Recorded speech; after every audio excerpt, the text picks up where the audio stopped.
to experience.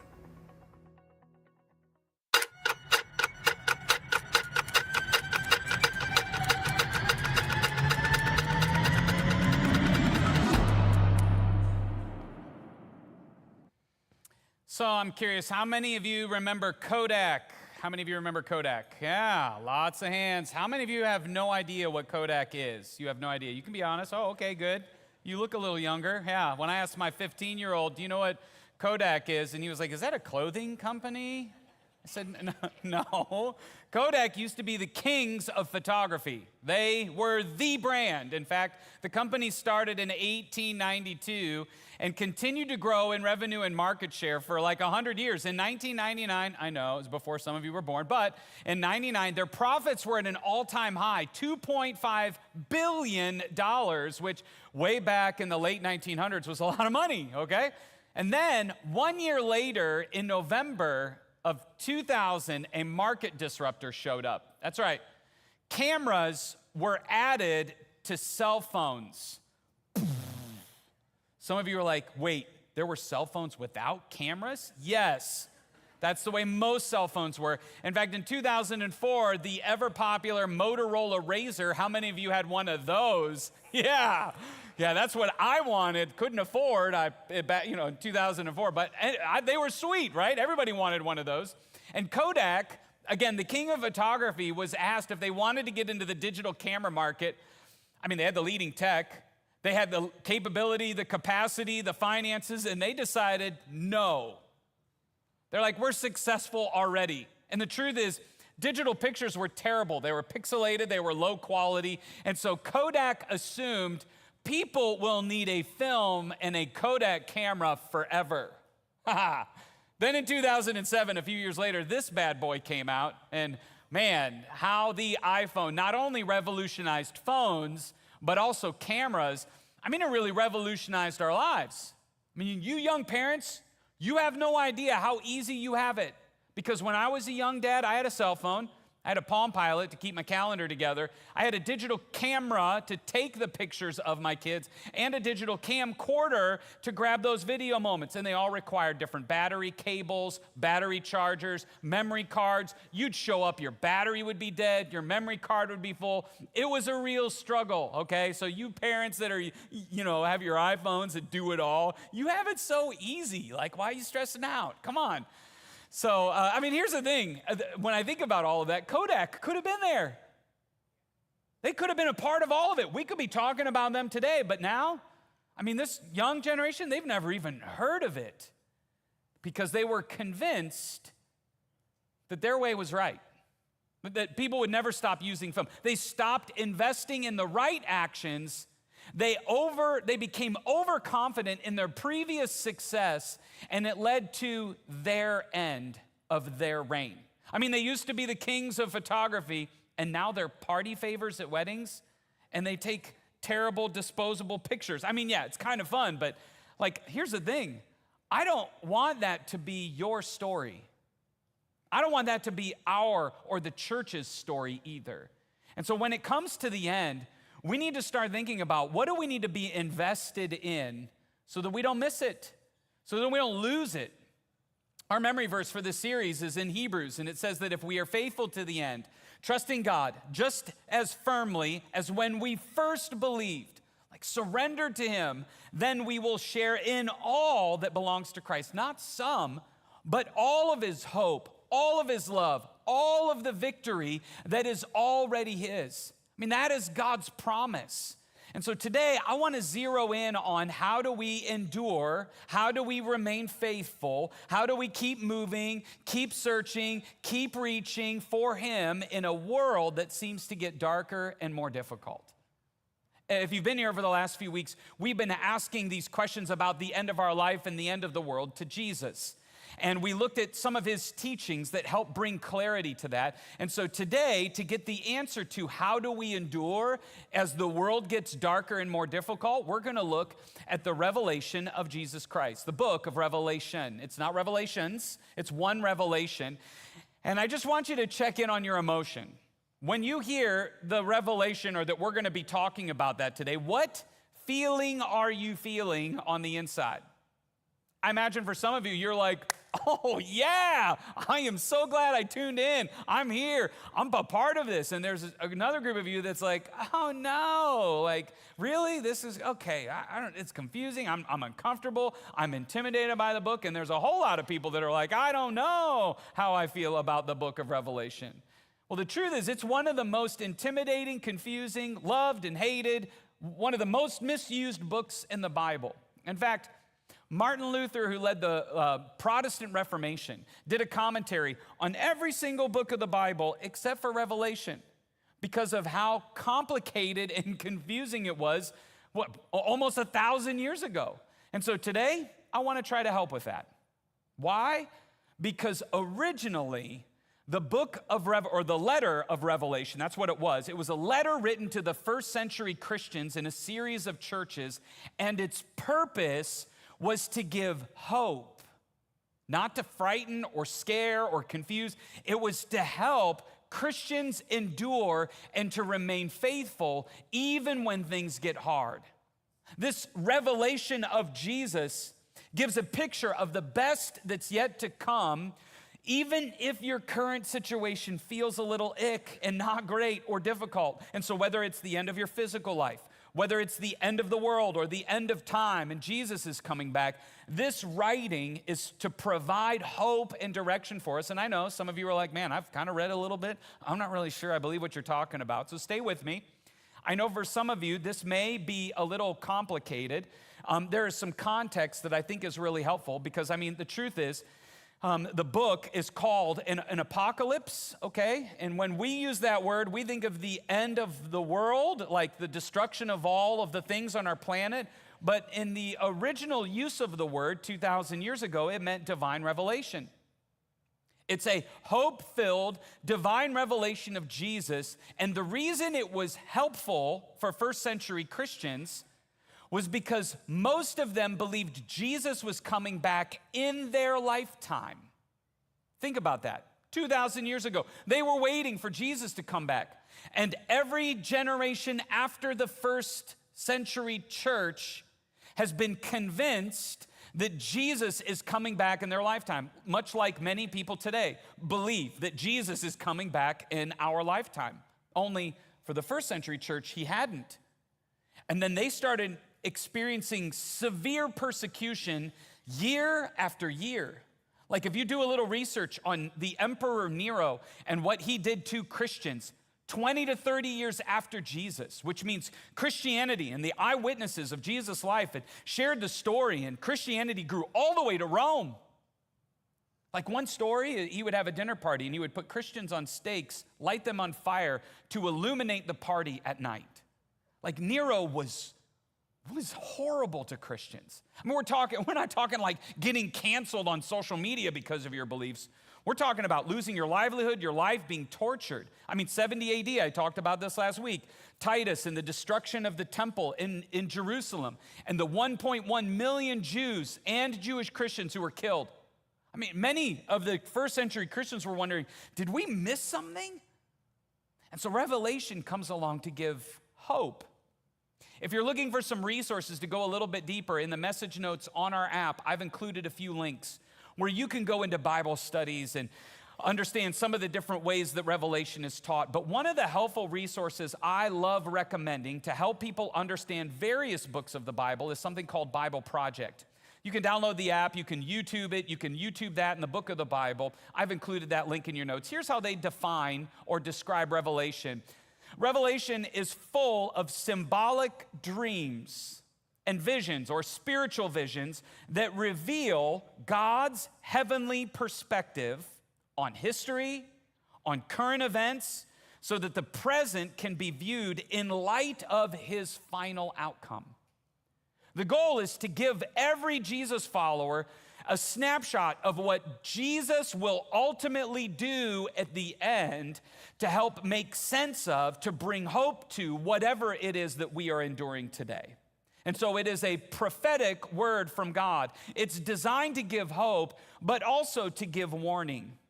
Most scholars agree that it was written, it's written by John. That's the name that is used there. Most scholars believe it is the Apostle John Others believe that it may have been a messianic Jew named John later on. But either way, John shares the pictures, the visions that were revealed to him. And the challenge is he sees things that his earthly language fails to fully have words for. So plagues and beasts and dragons and antichrists and all of this. And this is the debate that biblical scholars have today. Was it literal? Is it symbolic? I believe it's a little bit of both. Is it for the church back then? Is it for the church today? I would say it's a little bit of both. And so to help bring clarity to all of the confusion, I'm going to give a 5-minute summary of the whole book of Revelation. Challenge accepted. Revelation 1. It's an introduction and purpose. John, the author, receives a message from Jesus, who is really the author, to the audience of first century churches, and the purpose is to give hope. In fact, it is written to 7 churches in Asia, and it says that everyone who reads it will be blessed. And the message that John is given is to describe the events that will take place soon, implying that first century's lifetime. And so what you need to pay attention to as you read Revelation is what he hears versus what he sees. This will play out through the entire book, and I don't have time to go into details of all of those differences. Then in the next section, 2 and 3, he writes letters to the 7 churches. These are churches in modern-day Turkey. They're called lampstands, and each letter has an encouragement and a warning, or a combination of both. It was written for specific churches, but the principles, as you're going to see today, apply to us today. Once he writes those warnings and encouragements, the visions begin in Revelation 4 through, I think, 5, a little bit of 6, where John is taken into God's presence, the throne room of God, and there are bizarre creatures that are worshiping him 24 hours a day, holy, holy, holy. And so John is shown how will the end of God's kingdom begin, like not the end, but how will the end of earth and this current moment in history end and usher in God's eternal reign and kingdom. And so God is holding a scroll, and on the scroll are 7 seals, and the 7 seals represent the fulfillment of all of the Old Testament prophecies and the beginning of God's eternal kingdom. And what John hears, remember that, hears is the warrior Messiah, the Lion of Judah, is the only one who can open the scroll. And what he sees then is the lamb that was slain coming in to open the scroll. And you're like, well, what's the significance of that? Sometimes the Messiah that you think you're going to see doesn't look like the Messiah that God sent. And this gave hope to the first century church, that Jesus has ushered in the beginning of this process, and it is through his sacrifice and death that God will fulfill all that he's promised. So if you are facing death today, know that death is not the end. It was designed to give hope. And so the lamb that was slain begins to open the scroll, and this begins the cycles of 7 divine judgments, 7 seals, 7 trumpets, 7 bowls or plagues.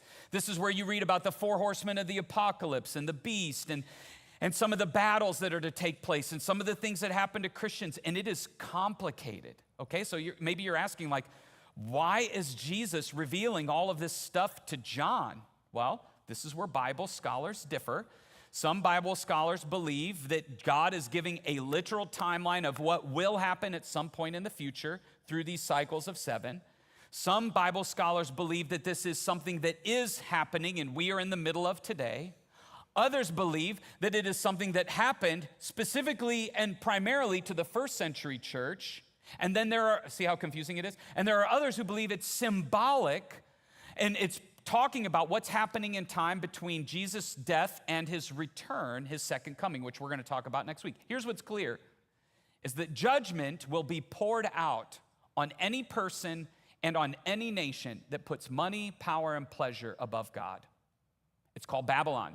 Whether that's us, some other nation in the world, judgment is going to be poured out on any nation or individual that does not honor God first. And what you see through that is how God will prevail over even what feels like the strongest of evil. And so John zooms in the next series of chapters to give visions of some key characters: the woman and the serpent, the beast, the Antichrist, The mark of the beast that a lot of people talk about, the mark on the forehead, which is really a reaction to Deuteronomy 6:8, where we put on our forehead our love of God, right? And so is it literal or symbolic? That's debated, but here's what I'm pretty convinced of. It's not going to be a secret. It's not going to be something that gets snuck into a vaccine or slipped into a credit card or something weird. It's like, no, you're going to intentionally be rejecting God by receiving or taking or adopting the values of the Antichrist. And so here's the key to reading most of Revelation, and I don't want you to miss this. If you read it focused on all the bad that's going to happen and all of the evil, you will be overwhelmed and afraid. And you will be falling into exactly where God's enemy wants you to live. And frankly, this is how a lot of people read the book of Revelation. They're trying to use it as a secret decoder ring to make sense of all of the chaos in the world. If, though, you read it like the first century Christians, focused on where God shows up, even in the darkest of evil, to bring victory, you will be filled with hope. Because at the end of the story, God's people and our Heavenly Father begin an eternal reign where evil is dealt with forever. And so that is the first century message of hope, that no matter how bad it gets, God's kingdom is coming to earth. And that's what happens in the next section of Revelation. The final battle of Armageddon into the new heavens and the new earth. The day of the Lord to put evil and Satan at bay forever, and all that is good will begin to endure forever. Book of Revelation in just a few minutes, maybe not 5. I mean, the truth is, all that is opposed to God, we're going to face him. So it's not like get focused on a leader, get focused on a nation. Remember, we are fighting not against flesh and blood, but against spirits and principalities in the heavenly realms. And so Revelation gives a voice to that we often can't always see and understand. And if you remain faithful, even through suffering, you will ultimately experience all that belongs to Christ. You'll experience his victory. And someday this will all be over. Evil will be defeated. Heaven will come to earth. We're actually going to talk about that a little bit more next weekend. The second coming of Christ and the beginning of the new heavens and the new earth. And I think it's appropriate. We talk about that on Labor Day. I mean, Monday is a day off from work. And I know not all of you get the day off from work. You don't have to at me over that. But we're going to talk about the end of our strife and our struggle in this earthly life. And I think the future, the idea of heaven, is something we're at least intrigued by, and many of us, we long for. But in the meantime, Revelation gives us hope. It helps us endure. It brings the story of God to its complete conclusion.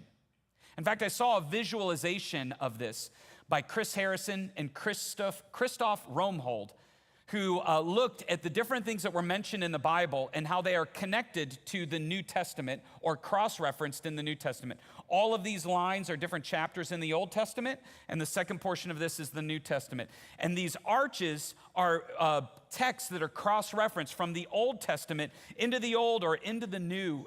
Jordan Peterson, best-selling author, uses this visual to describe how the Bible is the first hyperlinked book. 63,779 cross-references and fulfillments of things that are mentioned that will ultimately be fulfilled by the time the vision of Revelation is complete. God is going to bring his story to a glorious and beautiful conclusion, which that means for you and me today is if you're suffering today, your today is not your forever. If you feel lonely and disoriented today, your today is not your forever. With Jesus, you can have hope that the best is yet to come. So place your faith in him. Trust him just as firmly as when you first believed. And so if you're wondering, well then, what does that practically look like today? Like, how do we endure? I put it this way as the bottom line. The bottom line is that God's light will help me shine bright. Even in the darkest night, God's light will help me shine bright. And I know what some of you are thinking. You're like, come on, Ben, you could have done better. I mean, did you read the kids' content for us this weekend? It's like, now let's be honest, okay? How many of you have Daniel Tiger lines or a Bluey episode that's still doing a little bit of work in your head? You're like, oh man, I think I needed that as an adult. I mean, the truth is, it's the things we learned as kids that oftentimes stick with us. And you could call it childish, but Jesus said, unless you approach life like that of a child, you'll miss it. And so Jesus and those child psychologists may know a thing or two. So let's fully embrace the bottom line here. We'll put some kid art to it. And on the count of 3, I'm going to have you say it with me, okay? out loud at all of our campuses. So Findlay, West Toledo, South Toledo, Oregon, I want to hear you. I know White House, you don't say anything, you barely clap. I really want to hear you, okay? So that's right. I'm calling all of you out on the count of 3. Let's say this out loud together. 3, 2, 1. God's light helps me shine bright. Yeah, give yourself a round of applause. Way to go, kids. Way to go. So I'm so proud of you. The truth is that's likely something that the first century church was remembering in the midst of their persecution. God, may your light shine bright through me. Like even as adults, as simple, as childlike as this sounds, we need to remember that darkness cannot extinguish light. It cannot. The only way a light goes out is if it loses its fuel, not if it's overwhelmed by darkness. Darkness cannot stop light. And so if God is going to win in the end, friends, that means those who follow him, your source of light will never go out. And so we need to remember God's light helps us shine bright even when it feels dark. Jesus taught it this way. He said, "You are the light of the world. A town built on a hill cannot be hidden. And so neither do people light a lamp and put it under a bowl. Instead, they put it on its stand and it gives light to everyone in the house." Like, this is spiritual vision. No matter how hard it gets, no matter how complicated, no matter how dark it feels, with God, you have purpose. You were designed to make a difference. How? Jesus explains. He says, in the same way, let your light shine before others, that they may see your good deeds and glorify your Father in heaven. So let your light shine bright. This little light of mine, bring back that song. We're going to let her shine. Shine on, you crazy diamond. If you need a Pink Floyd reference, It's like they didn't know, but they were delivering my bottom line. So when you go to work, let your good works shine. Let your changed life shine at school. Let your generosity shine. Let your gracious love shine. God's grace in you shines through you to push back the darkness around you. And the result of all of that is that the world will glorify who? Our Father in heaven. And so what that means, if this is the end, then God chose us to be his light in this dark hour. If this is the end, and some people believe that it is, I don't know. But regardless, if this is the end, God chose you. Of all the people in human history, he chose you and me to be alive for this moment, to be his light in our dark world. And so if you're wondering, what does that practically look like for us today? How do I live this out? I would like to look at the letters written to the 7 churches to see if a message for some of them may apply to us today. So I'd like to look at a couple of them. The first one is the letter that was written to the first church. Write this letter, Jesus says, to the angel, another word you could put there is elder or leader of the church in Ephesus. This is the message from the one who holds the 7 stars in his right hand and the one who walks among the 7 gold lampstands. This is a message from Jesus written to a church in Ephesus. This is modern day Turkey today. These are what some of the ruins look like. Someday, I hope to visit the 7 churches mentioned in Revelation. I hope to take some of you with me, modern day Turkey. But the same church is also included in the Bible in a letter written to the Ephesians, who were a part of the church in Ephesus. And the book of Ephesians talks about how we are saved by grace through faith, not by works. We're not a part of a religion. We are a part of a relationship where Jesus did what was needed so that we could connect with him. In the letter to Ephesians, we talk about the armor of God, helmet of salvation, shield of faith. In Ephesians, Paul writes about how we're not fighting against flesh and blood, but against spirits and principalities in the heavenly realms. And so now, 20 to 30 years later, after Paul's letter, Jesus is speaking to this church, and he calls it a lampstand. This is the symbol of the church. The church is not the light itself. It holds the light for the world to see. And so here's Jesus' message to the Christians in Ephesus that may have some application for us today. He says, I know all the things that you do. I've seen your hard work and your patient endurance. I know you don't tolerate evil people. You have examined the claims of those who say that they are apostles, and you have discovered that they are liars. You have patiently endured or suffered for me without quitting. Essentially, Jesus is like, you're doing good work. You're standing up for the truth. You're teaching the right things. You're dealing with false teachers. You're not getting swept away with cultural confusion. You've suffered and you haven't quit. Essentially, Jesus is like, good work. You're saying the right things. You're teaching the right things. Like, way to go. But in the next verse, I have this complaint against you. You don't love me or each other as you did at first. Look at how far you've fallen. You've lost your first love, some English translations say. And we're not talking about the emotional feeling of love. We're talking, in the original language, this word love is a verb. You've lost the action of love. You say all of the right things. You teach and stand up for all the right things, but you're no longer loving people God's way. You're like Kodak. You used to, but now, not so much. I don't know about you, but that's convicting. Like, it's hard. Why? Because my feeling, that my first reaction when somebody is against me, if they're not for me, then I assume they're against me. And so my temptation is to be against them, to push back against them. And notice Jesus' warning to the church in Ephesus. He says, turn back to me. Like, repent.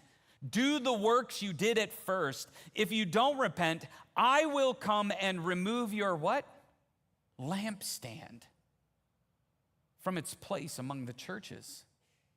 Like, if you don't re-engage your love,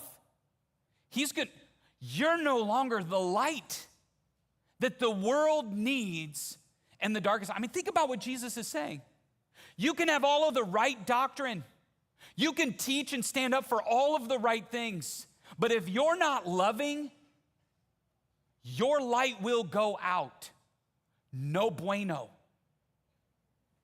Are we at risk of losing our light because we've lost the action of love? Indicators, as I was thinking about this, here's what it may start to feel like. It's when I assume the worst about someone or a group of people. I see it and it comes up and I'm like, and I just assassinate their character instead of seeing them as someone that God loves. Or maybe I start to prefer people who are like me, who agree with me, who live the way that I live, vote the way that I vote, stand up with the issues that I stand up for. And so I just hang out with those people because the other thing is anybody that you disagree with, they just become a label for you. They're just one of those blank people, whatever label people. And so it's your way of dehumanizing them.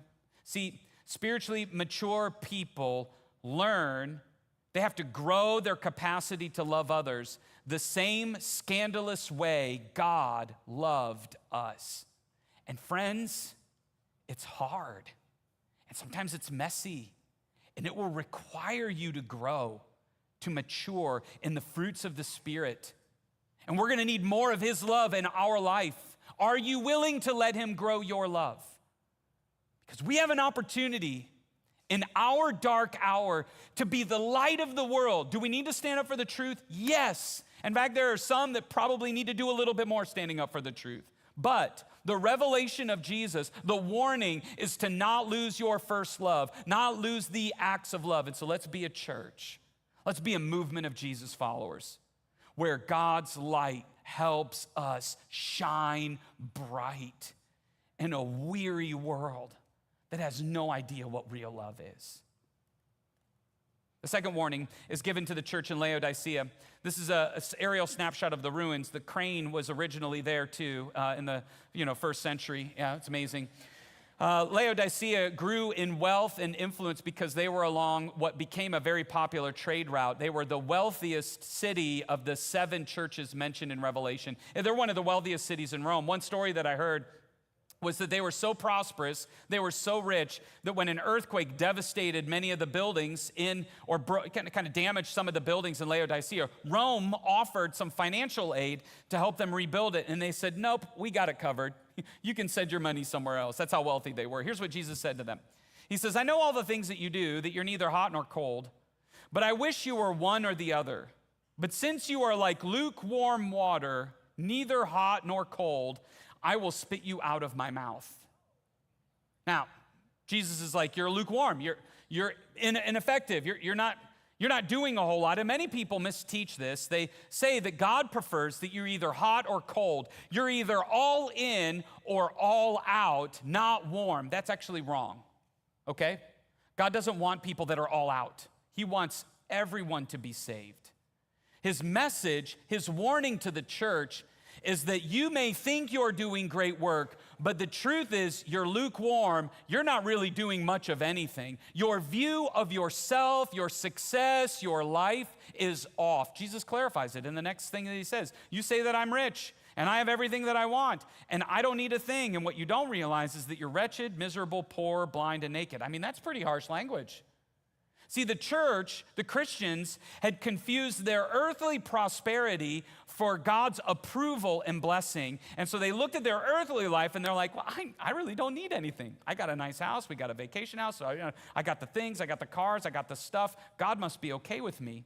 They let their material life build a false sense of safety and success. The church thought they had everything they needed, but they didn't realize how needy and ineffective they had become. And so Jesus gives some advice. Stay with me here. He says, so I advise you to buy gold from me, gold that has been purified by fire, and then you will be rich. Also buy white garments from me, so that you will not be shamed by your nakedness, and ointment for your eyes, so that you will be able to see. This is why some of you don't read Revelation. You're like, see, that's crazy. I don't know what he's talking about. And at first glance, it doesn't mean much to us. It didn't mean much to me until a pastor friend that I went to Israel with was teaching on this. I saw it a couple weeks ago, and he just helped me see some things that I had never seen before. See, the Laodiceans were known for their gold, their garments, and their salve. They had a cream that you could put on your face that had some medicinal quality. Their garments were traded, they were luxurious garments. And so why is Jesus saying, buy all of this from me? Because they found their greatest significance in their earthly possessions, instead of looking at their earthly possessions as an opportunity to live out Jesus, their God-given purpose for their life. Their greatest significance was from their earthly life, instead of coming to Jesus to find purpose in him, not just their prosperity. Like, this is how we endure. The question is, what's your EROI? Your eternal return on investment.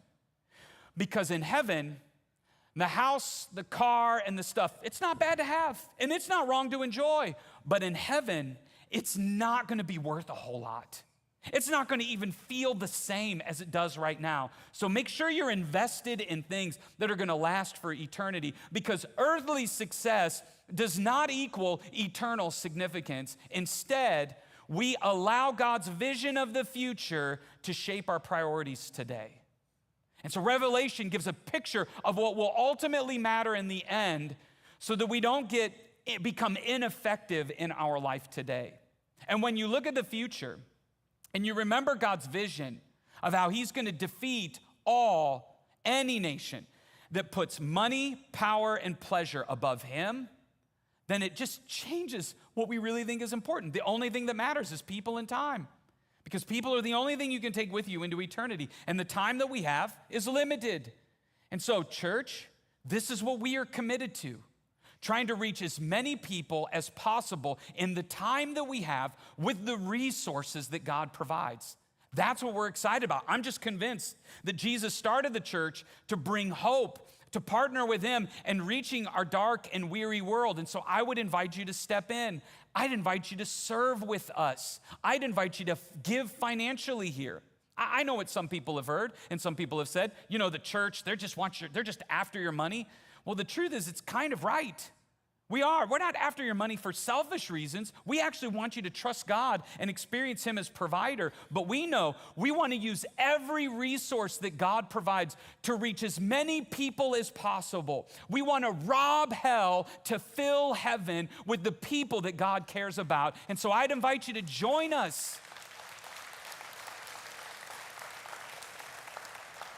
It's God's light that's going to help us shine bright. So I want to give you a glimpse of what's ahead. And I know some of you have heard some of these things already, but what I want you to do over the next couple of minutes is to be prayerful. Okay, God, don't just think how this is going to impact you, but start to be thinking about some of the people in your life that God has put in your life where your voice has an incredible amount of influence, and you probably undersell that, but your invite could have an incredible impact if they're someone who's dealing with stress in their life. Because in September, we're starting a series called Stronger Than Stress. Our very own Barb Bruce, nationally known speaker, best-selling author, released her latest book that's full of the spiritual disciplines that help us be strong in the midst of stress. I found the content helpful. I'm so excited for her and I to be able to share that with you through the month of September. Who do you need to invite? Your voice could play a role in changing somebody's eternity.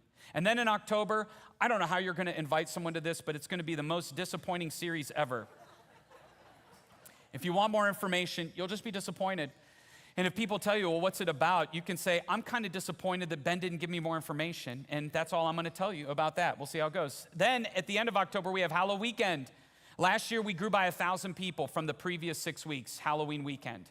Trick or treat, kids, this is an easy invite for people, but especially parents with young kids. Lauren and I are working on our outfits. We have a choose your own adventure interactive element that's kind of fun for all of you to see if you make it or not. And then I tell a supernatural, scary story from the Bible. I get to go places that I don't normally get to go. I'm excited to walk through that. My goal is to present the gospel as clearly as I can. And so that's an opportunity to help introduce people to Jesus. After that, we have our most popular series, At the Movies. We grew by 1,000 people for Halloween weekend, and then another 1,000 people last year for At the Movies. It'll be 5 weeks this year, and I'll tell you the movies that we are going to be featuring this year the week that you attend. Okay, and then we have Christmas. Christmas, Christmas, 15 to 20,000 people. I try to point people to Jesus and share the gospel in a meaningful way. Our creative team does an amazing job with the experience. But here's the goal. The goal is to have them attend your unchurched friends 3 or 4 times in that 4-month period. And so if they come once and they don't come back right away, don't give up. It takes a little while. But a return visit dramatically increases their chances of encountering a message from God that may just change their life. If you bring a guest, introduce them to our staff and other people that you know here. If you are attending and you see somebody carrying an I am new bag, go up and introduce yourself to them. Don't be weird and creepy, but just say hello. Hey, I'm here. Do you have any questions? Why? Because this is how we make Cedar Creek friendly, especially for people who may feel very far away from God. The reason we do this is because of EROI. We want an eternal return on those investments. The only people we can take with us to heaven are people. And so here is a tool to help you with that. We call it the My Top 5 card.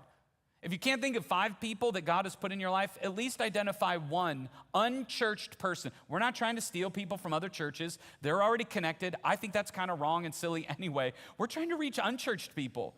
And so see them, pray for them, invest in their life, keep showing up, listen to God's Spirit and the prompts that he puts on your heart to, check in on them or whatever. And when the time is right, invite them. Most people would come if a friend would invite them to sit with them at church.